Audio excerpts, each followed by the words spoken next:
हमारे हाथ में ओशो का बुक है, ओशो रजनीश, आप नाम सुने होंगे। मेरा नाम भी रजनीश है और अभी हम जेएनयू में हैं। तो बैकग्राउंड से आप समझ गए होंगे कि जेएनयू का स्टूडेंट का जो हॉस्टल का रूम है उसका बैकग्राउंड कैसा होता है। हमारे साथ है विनायक, जो बिहार से है, मुंगेर से है और आज जेएनयू से अपना परास्नातक कर रहा है पोल साइंस में, जी, पॉलिटिकल साइंस में। लेकिन सबसे खास बात यह है कि इन्होंने इलाहाबाद यूनिवर्सिटी से अपना यूजी किया जी, और अब जेएनयू से पीजी कर रहे हैं। आप लोग के लिए मैं बता दूं, जानकारी के लिए, इलाहाबाद यूनिवर्सिटी का जो NIRF रैंकिंग है टॉप 100 में भी नहीं है।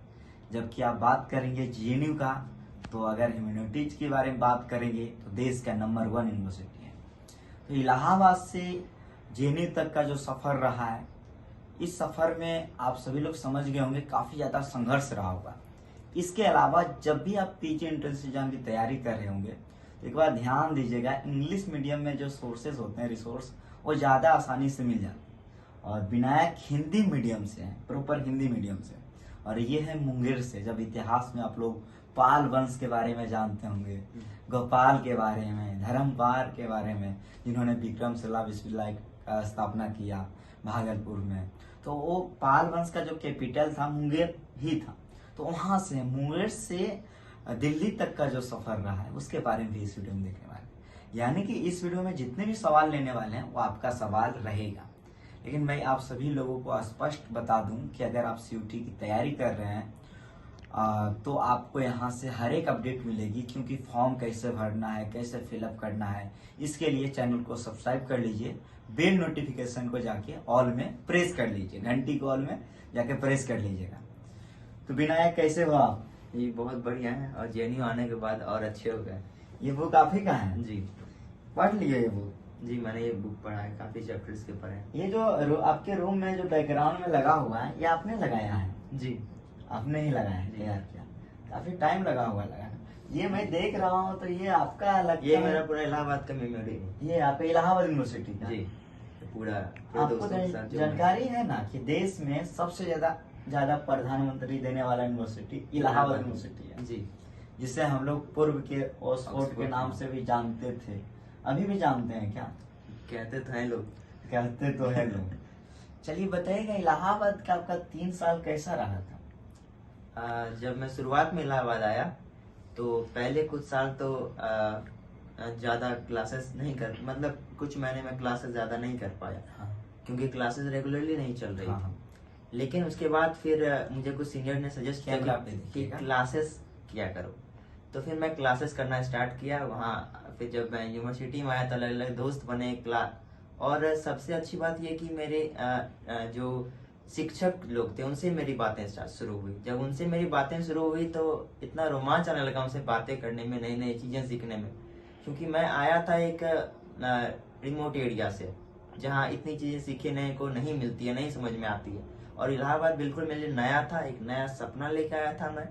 और इसलिए मतलब नई नई चीजें मुझे शिक्षकों से सीखने को मिल रही थी और यही मुझे निरंतर क्लास करने पे मजबूर किया कि और क्लास करो, नई नई चीजें सीखो। तो मैं पूरे एक सारांश में बताऊं तो मैं इलाहाबाद से आया हूँ काफी कुछ सीख के, काफी कुछ जान के, चाहे वो राजनीति के क्षेत्र में हो, चाहे वो समाज के क्षेत्र में हो, चाहे वो एकेडमिक के क्षेत्र में हो। तो इलाहाबाद ने मुझे ये सब दिया। हालांकि आज के दिनों में ऐसा कहा जाता है कि इलाहाबाद यूनिवर्सिटी का हर एक स्टूडेंट नेता है। जी, क्या ऐसा है? जी, ऐसा नेता का मतलब बस इस तरीके से आप ले सकते हैं कि अगर कुछ अन्याय हो रहा है समाज में, जब वो देखता है, हाँ। जो छात्र कर्तव्य होता है कि आप जो पढ़ते हैं, आप जो जानते हैं, आप जो न्याय की बात पढ़ते हैं, समानता की बात पढ़ते हैं, वैसा अगर आपको समाज में नहीं नजर आता तो आप उसके खिलाफ आवाज उठाएंगे, ये आपका दायित्व है। तो हाँ, इलाहाबाद के छात्रों में ये जोश और उमंग तो जरूर है कि अगर वो किसी के खिलाफ अन्याय हो रहा है तो वो उठ के आवाज लगाएंगे। अब तो लोग उन्हें, समाज में लोग उन्हें नेता कह देते हैं, तो इस तरीके है। नहीं तो ये तो जरूरी है ना कि अगर स्टूडेंट नेता बन रहा है तो देश के लिए बहुत जरूरी है ना। बिल्कुल। अगर वो सही मार्ग पे हो और एक सही विचारधारा का अगर वो पालन करे, एक विचारधारा का पालन करे और उनके पास ये क्षमता हो कि अपने बात को वो लोगों के समक्ष रख सकें अच्छे ढंग से, तो जरूर ऐसे छात्रों को देश की भी बहुत जरूरत है। आप तो बीएचयू का नाम सुने ही होंगे। जी जी।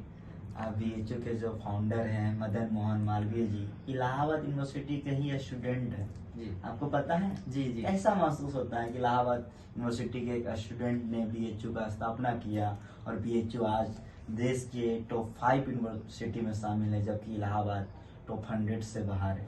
बिल्कुल, जब मैं इलाहाबाद के लिए तैयारी कर रहा था तो वहाँ बिल्कुल उस समय की वीडियोस वगैरह, उसका जो गौरवमय इतिहास रहा है इलाहाबाद विश्वविद्यालय का, वो तो जरूर देखता ही था। तो मालवीय जी के बारे में पढ़ा था, हालांकि मैं बीएचयू का भी प्रिपरेशन साथ में कर रहा था, तो मेरा तो बीएचयू भी निकल गया था, हालांकि उसमें हमको जैपनीज सब्जेक्ट भी मिलता था। जैपनीज में पढ़ा जी, था। लैंग्वेज तो मुझे उसमें पता नहीं था, आर्ट्स में एक लैंग्वेज सब्जेक्ट लेना पड़ता है, तो इस वजह से मैंने उसे छोड़ के इलाहाबाद आ गया, क्योंकि मुझे यूपीएससी का तैयारी करना था।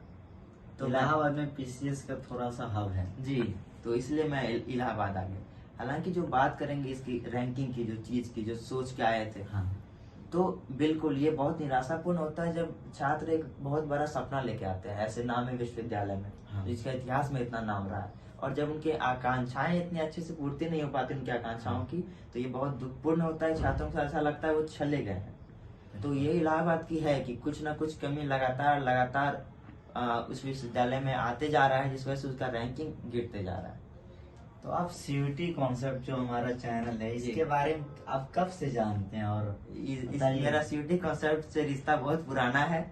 जब मैं 12th के बाद तैयारी करने आया बीएचयू का, तो वहाँ मुझे स्टार्टिंग में सिर्फ इन्फॉर्मेशन लेता था, ये फॉर्म आ गया, ये फॉर्म हो गया, लेकिन जब मैंने तैयारी अच्छे से शुरू की तो हिंदी की क्लासेस हो और जो एमसीक्यू वाला सीरीज वो पूरा चलता था, वो समय उसे पीपीटी क्लास किए थे अपने यूजी के हाँ तैयारी हाँ, के दौरान। यूजी की तैयारी के आपके दौरान। एग्जाम में फायदा हुआ था? अरे फायदा काफी हुआ था। काफी हुआ था। तो आपने इलाहाबाद यूनिवर्सिटी से यूजी किया, 3 साल आपने वहाँ टाइम दिया, अब आप जेएनयू में आए हैं। जी। तो इस वीडियो में हम लोग ये भी बात करेंगे कि इलाहाबाद यूनिवर्सिटी और जेएनयू में अंतर क्या है। अंतर तो हम लोग के सामने है, बहुत है, लेकिन फिर भी आप अपने अनुसार बताइए कुछ शब्द में। अंतर, हालांकि तो मेरा जेएनयू आए हुए भी कुछ ही महीने हुआ है, लेकिन इतने आधार पे अगर मैं कह सकूं तो अलग तो है जेएनयू। और जेएनयू का जो माहौल है एक तरीके से, क्योंकि सारे हॉस्टल्स जेएनयू के अंदर हैं और सब कुछ जेएनयू के अंदर ही आपको सब कुछ मिल जाता है, तो एक अलग माहौल देता है। इलाहाबाद में क्या बाहर रूम लेके रहते हैं, वो अलग माहौल रहता है। तो दूसरा एक सामाजिक दृष्टि से तो देखा जाए एक तरीके से, वो जो माहौल जेएनयू में बनता है वो थोड़ा सा अलग है, एक राजनीतिक गतिविधियों की वजह से भी। यहाँ की जो राजनीति है, इलाहाबाद की राजनीति है, दोनों में काफी अंतर आपको देखने को मिलेगा। और ऐसा नहीं ना कि यहाँ देश के लिए होता है, वहाँ स्टेट के लिए होता है। नहीं, ऐसा नहीं, दोनों जगह हर जगह मुद्दे उठते रहते हैं सब कुछ के लिए। और पढ़ाई के क्षेत्र में अगर बात करें तो हाँ, ये मानना पड़ेगा कि जिस तरीके से प्रोफेसर्स यहाँ बच्चों पे पार्टिकुलर बच्चों पे ध्यान देते हैं, क्योंकि शिक्षक हमें मेरे नाम से जानते हैं। बिल्कुल बिल्कुल। ये जेएनयू की बहुत अच्छी बात मुझे लगी। और प्रोफेसर आके पूछते हैं कोई दिक्कत है तो मेरे कैबिन में आओ, हमसे मिलो। ये हालांकि वहां भी था, लेकिन उस सब बच्चों को उस तरह से नहीं हो पा रहा था। लेकिन यहाँ पे यह कि एक पर्सनल रिलेशन आपके शिक्षक के साथ जुड़ता है, और शिक्षक कहता है कि तुम भी वही हो जहाँ हम हैं। एक बार क्या, मैं यहाँ पहली बार आया तो जो इलाहाबाद सारी जगह कर रहा है, मैंने टीचर के जाके पैर छू लिया, प्रणाम कर लिया। मुझे पता नहीं था जेएनयू में तो सर बोले नहीं, प्रणाम नहीं करना, तुम मेरे दोस्त हो, तुम भी थिंकर हो, हम भी थिंकर, हमको दोनों को मिलके समाज के लिए कुछ करना है। तो इस तरीके से तो पहला इंटरेक्शन ये सर से हुआ थी, मुझे बहुत ये अलग लगा थोड़ा सा। और यहाँ के हॉस्टल में वहाँ के हॉस्टल में क्या अंतर? हाँ, तो थोड़ा अंतर तो काफी है हॉस्टल्स में, काफी नहीं, बहुत ज्यादा अंतर है हॉस्टल्स में। तो वहाँ के हॉस्टल में थोड़ा सा कहीं ना कहीं आपको अस्त व्यस्त नजर आएगा माहौल, लेकिन यहाँ का हॉस्टल तो आप देख ही रहे हैं कितना शांत माहौल है, और पढ़ाई का पूरा माहौल है। हॉस्टल में रीडिंग रूम बना हुआ है, आप तो देखिए। तो ये सब पढ़ाई के लिए पूरा माहौल है। एक और जो बहुत ही जरूरी बात मैं कहना चाहूंगा, जो मुझे बहुत बड़ा अंतर लगा, कि यहाँ के डिपार्टमेंट, ये कैंपस 24/7, मतलब 24 घंटा खुला रहता है। मेरे जो डिपार्टमेंट है, अगर हम रात में 2 बजे चाह रहे हैं कि अपने डिपार्टमेंट में जाएं तो वहाँ के रीडिंग रूम में बैठ के पढ़ें, तो मेरे पास ये अधिकार है, मैं जाऊंगा, गार्ड से चाबी लूंगा, अगर ताला भी लगा रीडिंग रूम में मैं उसे खोल के बैठ के पढ़ सकता क्या हूँ। बात है, बहुत बड़ी बात। और वहाँ इलाहाबाद जब मैं जाता था, मुझे रात में लाइब्रेरी जाने की इच्छा होती थी, तो लेकिन वहाँ रोक दिया जाता था कि 6 बजे के बाद आपकी एंट्री नहीं अलाउड। ये मेरा विश्वविद्यालय है, आप इसी में जाने से छात्रों को रोक रहे हैं। ये थोड़ा सा दुखपूर्ण हमको लगता है। इस चीज को बढ़ाना चाहिए, क्योंकि जब विश्वविद्यालय में छात्र मिलेंगे एक दूसरे से- सुविधाएं और बेहतर करने की जी। आवश्यकता है इलाहाबाद जी। यूनिवर्सिटी में। जी, जैसे यहाँ हर डिपार्टमेंट में उस तरह की लाइब्रेरी या रीडिंग रूम है, तो उस तरह की वहाँ बनाने की बहुत जरूरी है। इलाहाबाद से सुने हैं कि तुम्हारे क्लासमेट बहुत सारे यहाँ आए। हाँ, बहुत क्लास कितने बच्चे आए होंगे, कितने दोस्त? इलाहाबाद से इस बार लगभग 10-11 बच्चा है। 10-11? पॉलिटिकल साइंस बड़ी से, बात है। और हिंदी विभाग से भी काफी बच्चे आए। काफी बच्चे इस बार इलाहाबाद से काफी बच्चे आए। यानी आपके बीच जो है पूरा मेहनती वाला रहा है। जी, कह सकते हैं। तो आपका यहाँ एडमिशन हुआ यानी सिटी पीजी के एंट्रेंस एग्जाम में, जी, इलाहाबाद यूनिवर्सिटी की क्या भूमिका रही है? इसमें इलाहाबाद विश्वविद्यालय के शिक्षकों की बहुत भूमिका मैं मानता हूँ। भूमिका है। हाँ, लगातार कक्षाएं चलना और इस बात के लिए प्रेरित करना कि उच्च शिक्षा की ओर जाओ, लगातार उच्च शिक्षा की ओर जाओ। वहाँ के भी प्रोफेसर ये बात बोलते हैं कि जेएनयू जाना जी, चाहिए। जी जी, वो कहते थे कि उच्च शिक्षा की ओर जाओ। और जब वो पढ़ाते थे, क्योंकि स्टार्टिंग में जब बच्चा आता है लगता है कंपटीशन में चले जाएं, इसमें चले जाएं, लेकिन जब मैं रेगुलर क्लास करता था वहाँ पे जाके, शिक्षकों से नई नई चीज जानने मिलता तो मन करता था और पढ़ूं इसके बारे में और पढ़ूं। तो फिर पता चला रिसर्च क्या होता है। मेरा शुरुआत में एग्जाम यूपीएससी की तरफ था, फिर पता चला कि रिसर्च क्या होता है, इसमें क्या होता है। तो मुझे से राजनीति विज्ञान हो गया, मेरा प्राचीन इतिहास भी सब्जेक्ट था, वहाँ पे दर्शन शास्त्र भी सब्जेक्ट था। तो मैं जो उसमें पढ़ा कि क्लास में पढ़ के आता था और मैं फिर रूम पे पढ़ता था उस चीज को, उस बुक को, तो वो काफी ज्यादा इंटरेक्टिंग रहता था। वहाँ जो यूजी वाला सिलेबस था, यूजी कोर्सेज के लिए जो वहाँ, वो पीजी एंट्रेंस के सिलेबस से कितना मैच करता है? हाँ, मैच तो मतलब कह सकते हैं आप, मैच तो पूरा करता है, मैच करता है। मैच करता है वो। जैसे थिंकर है, जी जी। इंडियन। मैंने जो 3 साल में बुक खरीदी हाँ। वहाँ पे, उसी को मैंने, मतलब उससे कम ही बुक मुझे लगी जो मैंने राजनीति विज्ञान में यहाँ पे पीजी एंट्रेंस के लिए। मीडियम आपका हिंदी था, जी आप जेएनयू आए, तो जहाँ तक मुझे लगता है अब यहाँ आप इंग्लिश मीडियम में पढ़ाई कर रहे होंगे। जी। तो हिंदी मीडियम से इंग्लिश मीडियम में आना और हिंदी मीडियम में ही एग्जाम को आप दिए हैं, सिटी पीजी एग्जाम मैंने इंग्लिश मोड में दिया। मतलब आपने सिटी पीजी एंट्रेंस का एग्जाम इंग्लिश मोड में दिया। जी। मतलब एंट्रेंस की तैयारी के दौरान ही आपने अपना जो लैंग्वेज है हिंदी से इंग्लिश कर लिया। जी।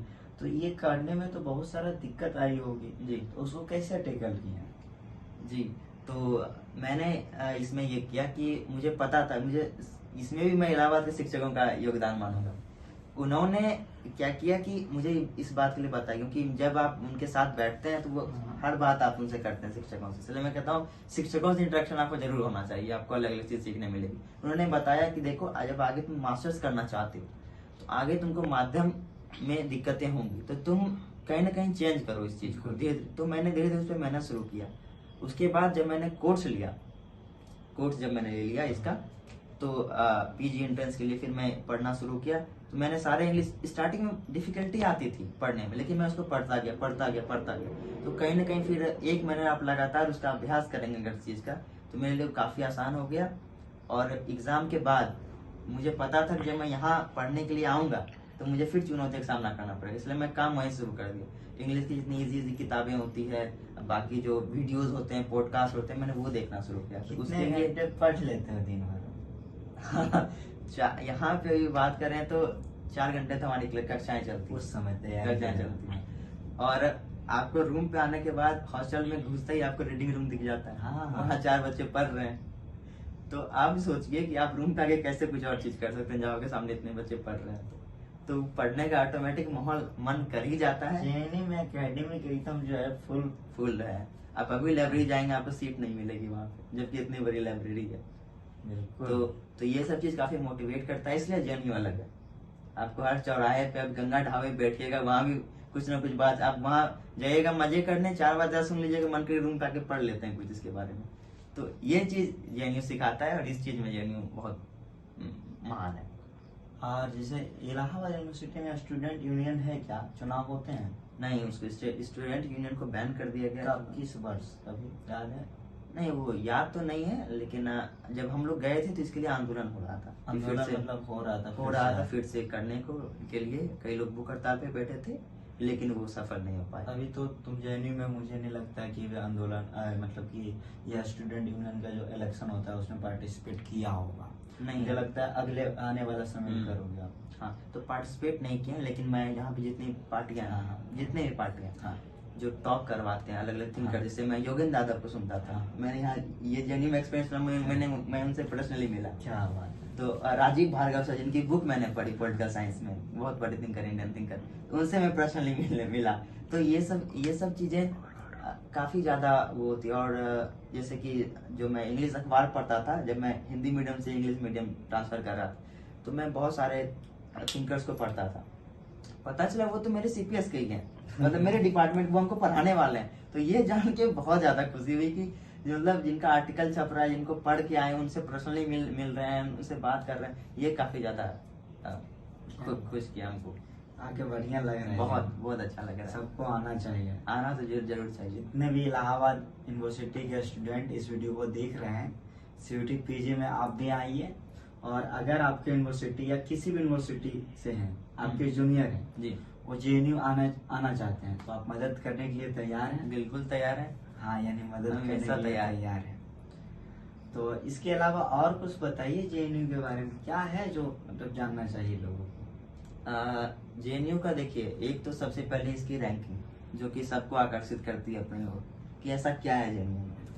तो जैसे मैंने पहले भी बताया, फ्रीडम। हाँ, एक वो आज़ादी आपको मिलती है। कई लोग इसको गलत सेंस में लेते हैं आज़ादी को, लेकिन मैं आज़ादी लेता, मैंने वो घटना बताया ना, नहीं, गलत सेंस यहाँ कोई गलत सेंस हाँ। नहीं, क्योंकि यहाँ आपको जीने का हाँ, हर सबको, आप हाँ। अपने तरीके से जियो, है ना। यहाँ का जो कोर्स है ये तो काफी तो एक बेहतरीन जो है। हमको सबसे अच्छा चीज लगा, जो मैंने बताया, कि अगर मुझे 3 बजे भी पढ़ने का मन कर रहा है तो मैं जाऊंगा, रीडिंग रूम बंद है, घर से चाबी लेकर खोल के पढ़ सकता हूँ। तो मेरा इस पॉजिटिव सेंस में आज़ादी का मतलब होता है कि मुझे पढ़ने की आज़ादी है, क्योंकि जब आप पढ़ेंगे तब आप आए ही इसीलिए यहाँ है कि आपको ये माहौल दिया गया है पढ़ने का, इतना अच्छा माहौल। इससे अच्छा मुझे नहीं लगा किसी और विश्वविद्यालय में शायद ऐसा माहौल होगा पढ़ने का जो यहाँ। पीजी के एंट्रेंस एग्जाम के लिए, पोल साइंस की तैयारी के लिए कौन सा बुक पढ़ना चाहिए इन लोगों को? वो उसके लिए है कि आप ये देखिए आपके पास समय कितना बच रहा है। सबसे पहली बात तो ये है, अगर आपके पास पर्याप्त समय है, मैं तो ये कहूँगा आप जो ग्रेजुएशन में पढ़ रहे हैं उसको आप जरूर पढ़ते रहिए, क्योंकि वो आपको यहाँ भी काम देगा। जब आप किसी विश्वविद्यालय में एडमिशन ले लेंगे एंट्रेंस में क्रैक करके, तो आपको यहाँ बहुत काम देगा। तो आप जो आपको रेगुलर किताबें हैं वो तो आप जरूर पढ़ते रहिए। दूसरी बात यह है कि मैं जो किताबें पढ़ रहा था, एक ओपी गाभा हो गया, और बाकी चीज में मैंने यूट्यूब से सारी पढ़ाई, नोट्स वगैरह भी तैयार किया जी होगा। जी, जो मैं ग्रेजुएशन में जो नोट्स बनाया जी, जो मैंने ग्रेजुएशन में नोट्स बनाया, उसके बाद यूट्यूब वीडियोस देख के टॉपिक वाइज मैंने उस सबका नोट्स बनाया। उसके बाद मैंने पीवाईक्यू बहुत ज्यादा लगाया, मुझे लगता है बहुत ज्यादा 7-8 हजार पीवाईक्यू आराम से मैंने लगा दिया। पीवाईक्यू मतलब पहले पुराना लग रहा है जितना है सब तुम जो है हाँ देख लिया। वो मुझे नहीं जाना, मैंने पूरा वो पीवाईक्यू लगाया, और मैं टेस्ट सीरीज ज्वाइन किया, मैं लगातार टेस्ट सीरीज दिया। स्टार्टिंग में बहुत कम मार्क्स आते थे, बहुत कम जेएनयू मार्क्स था कि टारगेट पे? जेन्यू टारगेट पे था, करेक्ट कर दिया। करेक्ट कर लिया। गाँव में कैसा माहौल बनता है? तुम गाँव जाते हो, कैसा हाँ। लगता है? जेएनयू कर रहा है, पहले इलाहाबाद से सीधे जेएनयू। जेन्यू मतलब हाँ, तो लोग तो कहते ही हैं। तो हालांकि मुझे वैसा कुछ सामने से मतलब कुछ ज्यादा नहीं हुआ, तो लेकिन हाँ, लोग मानते हैं, लोग कहते हैं कि नहीं, पढ़ने वाला लड़का है, पढ़ रहा है। तो कहीं ना कहीं इससे परिवार का नाम होता है, लोगों का नाम होता है, आपका अच्छा अभी तो आगे चीज़ और आता है। करना है जी नेट जेआरएफ करना है जी, चलिए, तो अभी तो आप देंगे अगली बार, अगली शायद बार समय देंगे। बता। जी। चलिए, और इसके अलावा और हम लोग सीयूटी पीजी एंट्रेंस को लेके बात कर लें, तो अभी तो 75 क्वेश्चन है डोमेन स्पेसिफिक को जी, लेकर ही, जी। उसी को लेकर तैयारी करनी चाहिए इन लोगों को। हम्म, यूजिम जो पढ़ रहे हैं उस पर भी ध्यान उस दें, पे ध्यान दें। बहुत जरूरी। इसके अलावा पीवाईक्यू लगाएं, क्लास नोट्स यूट्यूब पे बहुत सारे हाँ। वीडियो, वहाँ से हेल्प लें। और इसके अलावा जैसे कि मान लिया जाए तुमने जेएनयू में एडमिशन ले लिया, सीयूटी का एग्जाम दिया, जो भी स्कोर आया, कितना स्कोर आया था? 255 था। 255, 300 में कितना जी। रैंक था? जेएनयू में मेरा रैंक था UR UR 40 था, मतलब EWS 11। ओके ओके 40 था। क्योंकि यहाँ पे क्या होता है ना, आपको एक्स्ट्रा मार्क्स मिल जाते हैं बहुत, वो वाला जो बैकवर्ड ओके डिस्ट्रिक्ट ओके से हाँ, तो तो मिला इसलिए होगा। मेरा रैंक थोड़ा सा वो हो गया, मतलब आगे चला गया। नहीं मिला था क्या आपको? नहीं, हमको 6 पॉइंट्स हमको मिले थे। Okay okay okay. और ऐसे भी यहाँ जेएनयू में लड़कों से ज्यादा लड़कियों का लड़कियों का admission रेस होता है, हाँ। क्योंकि उनको 5 पॉइंट यानी 15 नंबर जी मिलता ही मिलता है सब लोगों को। ये और भी एक है। मैंने हैदराबाद में भी अप्लाई किया था, वहाँ मेरा ऑल इंडिया रैंक 4 था। हैदराबाद यूनिवर्सिटी जी। जो का आजकल बहुत बहुत ज्यादा ज्यादा सेंट्रल यूनिवर्सिटी ऑफ मेरा तो दूसरा हैदराबाद। सपना था। दूसरा सपना था जी। जेएनयू हैदराबाद। मतलब मुंगेर से वहाँ अरे यार कमाल कर दिया। तो मुझे आशा है कि आप सभी लोग को बहुत सारा चीज सीखने को मिला होगा, जानने को मिला होगा, और आपके अंदर भी मोटिवेशन पैदा जरूर हुई होगी, और आप भी जेएनयू आओ, मिलो, इनसे मिलो, आप अपने सीनियर से मिलो, और आप भी जेएनयू को जियो। इसके अलावा और कुछ कहना चाहोगे? बस यही कहूंगा कि जैसे कि मेरे अंदर भी यही था, और हमको शिक्षकों ने यही सिखाया कि जहाँ हो हमेशा वहां से ऊपर उठने का प्रयास करो। और यही चीज हमको जेएनयू तक लेके आया, चाहे जो गांव का हाई स्कूल हो, उसके बाद फिर मैंने मरवाड़ी विश्वविद्यालय में पढ़ाई की, उसके बाद 10+2 हाँ मरवाड़ी महाविद्यालय में पढ़ाई की 10+2। उसके बाद फिर मैं इलाहाबाद आया, फिर इलाहाबाद से यहाँ आया, तो लगातार अब यहाँ से मैं अब सोच रहा हूँ और कौन सी अच्छी यूनिवर्सिटी में जा पाऊँ। तो यहाँ पे अब्रॉड के लिए भी काफी स्कॉलरशिप वगैरह मिलती है, तो मैं उसमें भी लगा हुआ हूँ, तो वहाँ से अगर मुझे मिल जाए तो मैं और अच्छी शिक्षा प्राप्त कर सकूँ। तो ये जो कहानी रही है, आपके पापा जी क्या करते हैं? हाँ, पापा जी मेरे पापा एक बिजनेसमैन है, किस चीज का है? नेटवर्क मार्केटिंग में।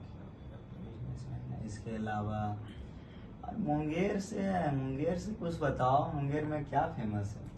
कुंड वगैरह है सुने हैं। कुंड वगैरह है, और अंतर्राष्ट्रीय योग साधना केंद्र है मुंगेर में।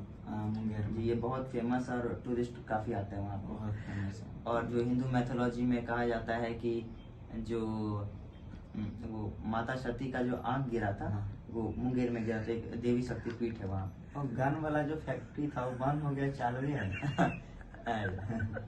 कह सकते हैं लीगली तो वो मतलब इलीगल है वो चीज, हाँ। तो लेकिन तो पुराने समय में था ना, हाँ। सबका अपना अपना इतिहास होता है। तो हम लोग ये तो डिनाई नहीं कर सकते हैं ना, सबका अपना इतिहास है। और हम लोग पढ़ भी इसीलिए रहे हैं कि अपने समाज पे जाके, लास्ट में हम यही है कि अपने समाज में जाके वो बदलाव ला सकें। इनके हाथ में ऐसी सब चीजें, उनके हाथ में कलम दे सकें। कलम ही रहना चाहिए, कलम में वो ताकत है जो सत्ता हिला सकती है जी। ना। तो और कुछ बताओ, यहाँ का पॉलिटिक्स का क्या माहौल है जेएनयू कैंपस का? कभी देखे हो? हुआ है धरना? यार बिल्कुल हुआ है। काफी कुछ हुआ है। तो ये कैंपस बहुत सेंसिटिव है, यहाँ आपको लेकिन एक चीज है, इलाहाबाद में जैसे मान लो, ऐसा नहीं कहते हैं, इलाहाबाद या बीएचयू वहाँ पे भी होती है, और यहाँ पे भी, यहाँ पे डिबेट मात्रा में ज्यादा होता है। जी। तो वहाँ पे ये हो गया कि यार हम है तुम है, ऐसा मतलब एक होता है ना कि क्योंकि यूपी बिहार में ये कल्चर है वहाँ का, तो इसको हम गलत नहीं कर रहे, लेकिन यहाँ पे अगर दो चीज आमने सामने आ रही तो सीधे डिबेट के माध्यम से, कि आप फैक्ट रखो, जो भी चीजें हैं उसको सामने रखो। तो बताओ। जी, ये चीज जरूर है यहाँ पे, ये चीज बहुत अच्छी है यहाँ की, कि लोग विचार बात करते हैं, विचारधारा अलग अलग होती है, दोनों आपस में लड़ती है, लेकिन उस तरह से हिंसात्मक लड़ाई नहीं होती यहाँ पे, और होने भी नहीं चाहती। अगर ये चीज बहुत अच्छी लगी, किसी का किसी को विरोध करना है ना, जहाँ एक चीज निकलता है, एक तरीके से कहते हैं पैम्पलेट निकालते हैं, एक तरीके से लिख के उसने क्या किया, क्या गलत, उसमें क्या गलत, इस तरह से निकालते हैं, फिर उसको दीवार पे चिपकाते हैं, इसने ये गलत बोला, उसको ये गलत लगे, फिर निकालते हैं, एक तरीके से। चलो यार, हाँ, ऐसे नहीं, सबको एक एक बच्चे को ध्यान के बताया जाता है कि इसने ये किया, अपने आर्गुमेंट दोनों पक्ष के लोग रखते हैं, इस तरह की ये बहुत अच्छी बात है यहाँ। तो ये मुझे बहुत बढ़िया महसूस हो रहा है, तुम मुंगेर से हो, हम भी लखीसराय से हैं। वीडियो कैसा लगा बताइएगा, कोई सवाल अगर आपका रह गया है तो कमेंट में जरूर लिखिएगा। बात इस वीडियो में हमको यही करना था कि इलाहाबाद और जेएनयू में क्या अंतर है, और ये जहाँ से आया है वहाँ से, इसके अलावा इसके तैयारी के संबंधित, और अधिकांश सवाल मैंने ले लिया है, लेकिन एक वीडियो में सभी सवाल लेना मतलब संभव भी नहीं है। तो आपका सवाल रह गया होगा, कमेंट में आप कर दीजिएगा, और हम लोग फिर अगले वीडियो में उसका जवाब देने का पूरा प्रयास करेंगे। तो मिलते हैं अगले वीडियो में अगली अपडेट के साथ। बहुत बहुत धन्यवाद आप सभी को। जय हिंद, जय भारत।